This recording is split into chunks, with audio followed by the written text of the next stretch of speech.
98 في مبنى الكورتيارد. يولي الجاليري اهتماماً كبيراً لفن التصوير الفوتوغرافي، حيث يستقبل العديد من معارض التصوير الفني، من بينها معرضاً للمصور الفوتوغرافي والمعماري الإيراني داريوش زاندي الذي حمل عنوان السفن الغارقة، وضم صوراً بالأبيض والأسود التقطها منذ 30 عاماً، صور رصدت حركة وجمال المنطقة حول خور دبي. I came to Dubai first 1978. That's already 34 years ago. And that was a time that Dubai, still in its original state, it's a complete city, beautiful creek, and the old souk and the traditional architecture. That's really what attracted me, and I came here to do architectural work, and it just stayed with me. And once I had the chance to come back again, which was 1980, I was so pleased that I could come back and practice my work, which was architecture, but at the same time to be part of the growth of the city of Dubai.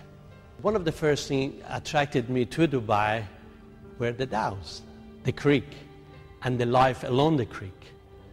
And that is something you could not separate from the city of Dubai. That's what gave it life, the trades, the fishing,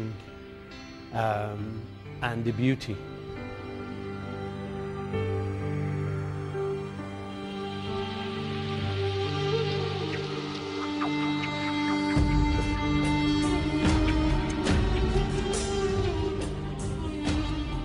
تراث البحري للإمارات، صور مراكب شراعية، شبكات صيد قديمة، بقايا مراكب شراعية غارقة، صور لأكواخ صيادين حيث كانوا ينسجون شباكهم، هي مواضيع معرض المصور الفوتوغرافي داريوش زاندي وزوجته شقياق عربي، والتي عكست الحنين لماض قريب وعادات خروج الإماراتيين للبحر للعيش والاسترزاق، حيث تتجلى عمق العلاقة بين الإنسان الإماراتي والبحر آنذاك، وهي مظاهر اندثر الكثير منها بفعل التطور التكنولوجي، صور تشعرنا بحاجة الحفاظ على الثقافة والقيم البحرية التقليدية للأجيال القادمة.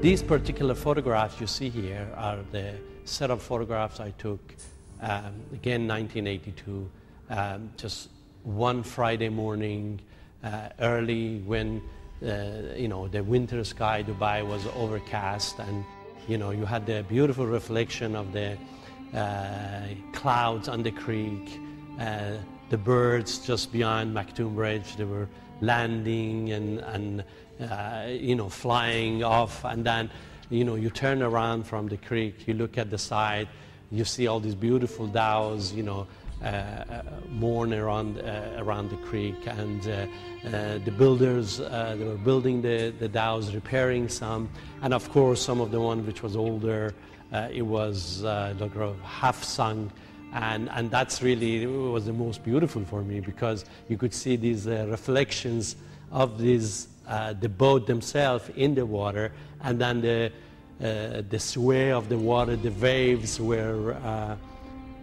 moving the image of the dhow. And I thought to myself, what would happen to these dhows? Would they be repaired? Would they be left alone? And those questions were there, and I will turn around, I will see the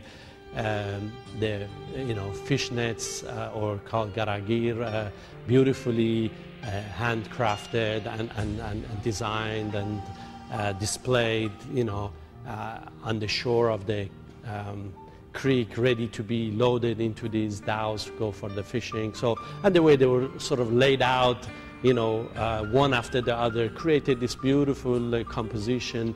And because they're all nets, so they're very thin, and then once they go against the light and on top of each other, you realize they're making this beautiful form of play of lights and dark, and that's what it was, and that it is all about photography, especially if you think of black and white photography, which you see no colors but, you know, black and white.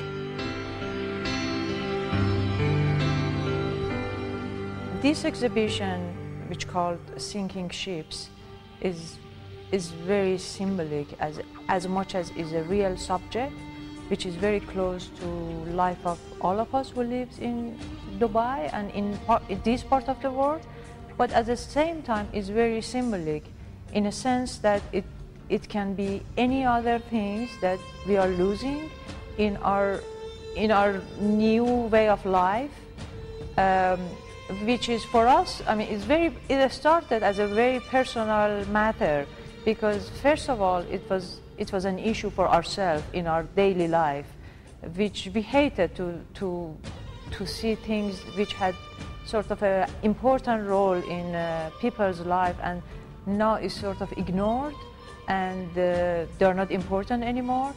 And that's really how the exhibition started. Of course, the base was the photograph that Darius took 30 years ago, and we had this photograph in front of us. But then how it developed, it was really through our different trips and different journey and witnessing same thing happening different places in the world. And by going around in UAE, we could see that the sinking ships who were sinking 30 years ago, still they are sinking, and not only they salvage, but also they even left more to be disappear. And as I told you, it's not only here, it's almost everywhere in the world, same thing happening. I mean, it's not the critic or anything, but it was matter for us, and we thought to share it with others. And we had very good response. Seems that many people, they have same look at things, you know. Then the final things happened last year when we went to Al Quwain, and we couldn't see any sinking ships anymore, and we had to go further to the shore of an island and to find these ships under the water, which we took the pieces, we collected, we brought it here, and then we put it back together.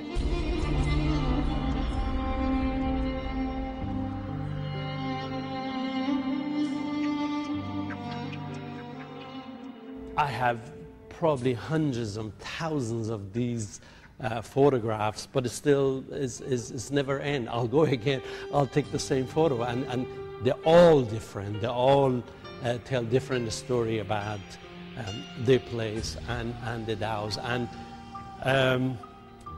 the way and the reason that we thought of this sinking ships or sinking dhows is really using this as an example of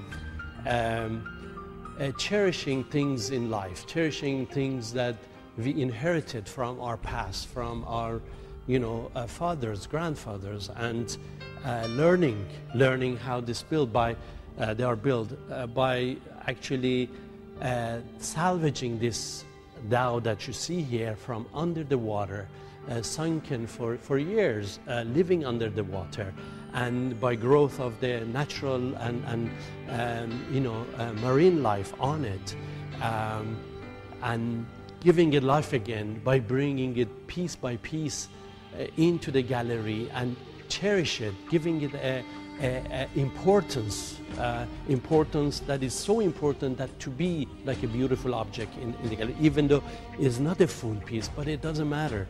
Is like a archaeological piece, is like a beautiful, century-old fort is as important as that, and to me is as important as saving of a rainforest.